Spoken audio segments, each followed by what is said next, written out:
semua, ketemu lagi dengan saya Salsabila dari Pendidikan Matematika Universitas Pendidikan Indonesia. Semoga kalian di sana dalam keadaan sehat semua ya.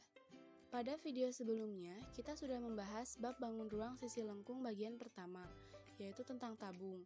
Nah, pada video kali ini kita akan membahas bagian yang kedua, yaitu tentang kerucut.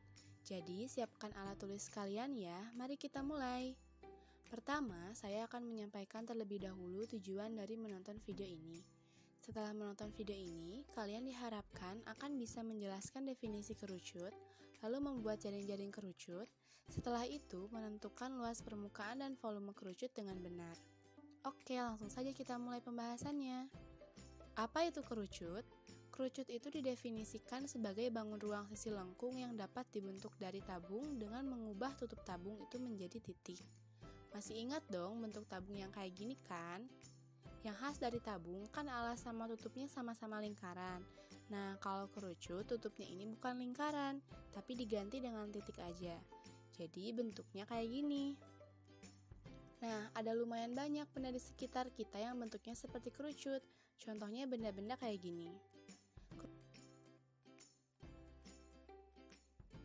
Kerucut memiliki dua sisi, yaitu satu sisi datar, yaitu sebagai alas yang berbentuk lingkaran, dan satu sisi lengkung, yaitu bagian selimutnya.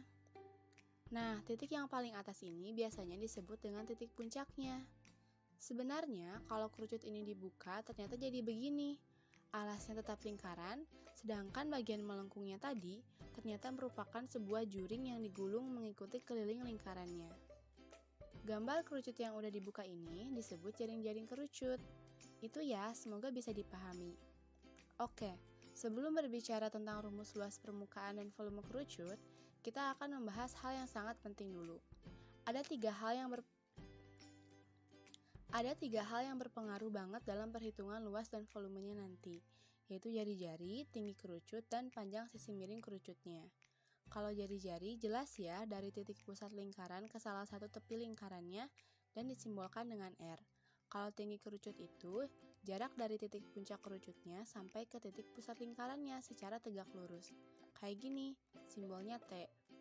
Nah, kalau sisi miring berarti jarak dari titik puncak kerucut sampai ke salah satu tepi lingkarannya. Kayak gini, disimbolkan dengan S. Nah, bagian sisi miring ini disebut juga garis pelukis. Intinya sih sama aja bagian yang miring. Bisa dipahami kan?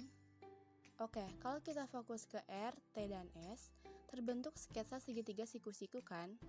Oleh karena itu berlaku rumus Pitagoras. Kalau kita mau cari nilai S, berarti nanti S sama dengan akar dari R kuadrat ditambah T kuadrat. Kalau kita mau cari nilai R, berarti R sama dengan akar dari S kuadrat dikurangi T kuadrat. Kalau kita mau cari nilai T, berarti akar dari S kuadrat dikurangi R kuadrat.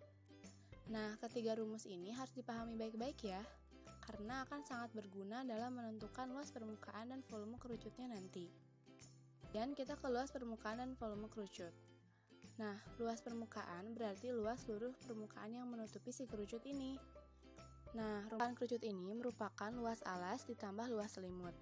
Kerucut kan memiliki alas lingkaran, jadi PR kuadrat ditambah luas selimut. Nah, sekarang kita fokus ke bagian luas selimutnya dulu. Sebelum kita cari luas selimut, kalian perlu perhatikan bagian selimut ini atau juring. Nah, ini kan sebenarnya juring ini adalah bagian dari sebuah lingkaran ya. Kalau kita bikin sketsanya, kurang lebih seperti ini. Jadi, dia sebenarnya adalah bagian dari sebuah lingkaran.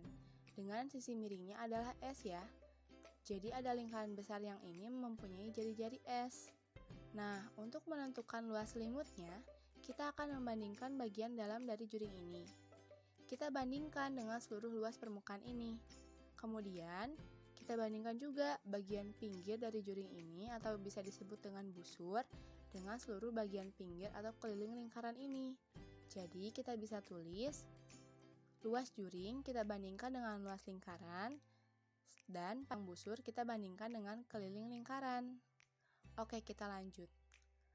Nah, luas juringnya ini kita sebut dengan luas selimut kerucut. Berarti luas selimut dibandingkan dengan PR kuadrat.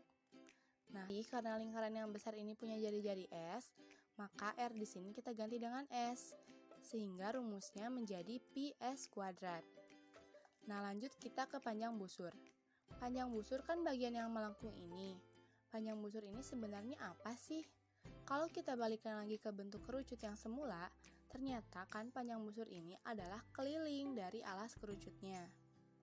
Berarti balikan lagi ke bentuk kerucut yang semula, ternyata kan panjang busur ini adalah keliling dari alas kerucutnya. Bisa tulis sebagai keliling dari alas. Lanjut ke keliling lingkaran yang besar. Rumusnya yaitu 2πr. Karena jari-jarinya S, maka kita rubah rumusnya menjadi 2πs. Oke, kita selesaikan. Berarti menjadi luas selimut dibagi S sama dengan keliling alasnya atau 2πr dan dibagi 2. Nah, angka 2-nya kita bisa coret. Kemudian kita kali silang. Berarti luas selimut sama dengan PR dikali S. Atau luas selimut sama dengan PRS. Nah, ini dia, berarti luas selimut kerucut itu PRS. Karena luas selimutnya sudah ketemu PRS, maka kita dapat mengetahui bahwa rumus luas permukaan tabung yaitu luas alas ditambah luas selimut. Alasnya berbentuk lingkaran. Rumusnya menjadi PR kuadrat ditambah dengan luas selimutnya. Tadi kita telah menemukan luas selimutnya yaitu PRS. Berarti rumus luas permukaan tabung yaitu luas lingkaran ditambah luas selimut atau PR kuadrat ditambah PRS. Bisa juga dengan menggunakan sifat distributif menjadi PR kali dalam kurung R ditambah S. Oke, kita lanjut ke rumus volume kerucut. Kalau volume berarti sama dengan isi atau kapasitasnya. Ternyata untuk ukuran tinggi dan alasnya sama. Volume kerucut sama dengan 3 kali lipat volume kerucut. Kita perhatikan video berikut ini. In this video, we'll demonstrate the ratio of a volume of a cone and a volume of a cylinder. We have a cone and a cylinder with the same diameter and height.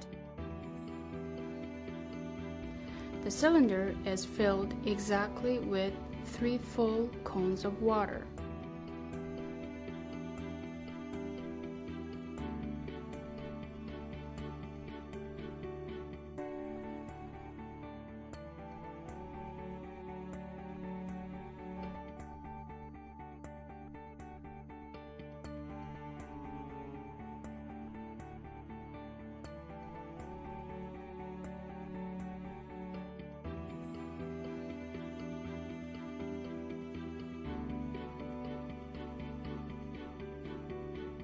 The volume of the cone is 1/3 of the volume of the cylinder.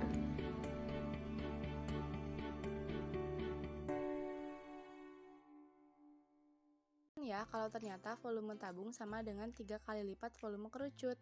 Makanya rumus volume kerucut itu sama dengan volume tabung dibagi 3.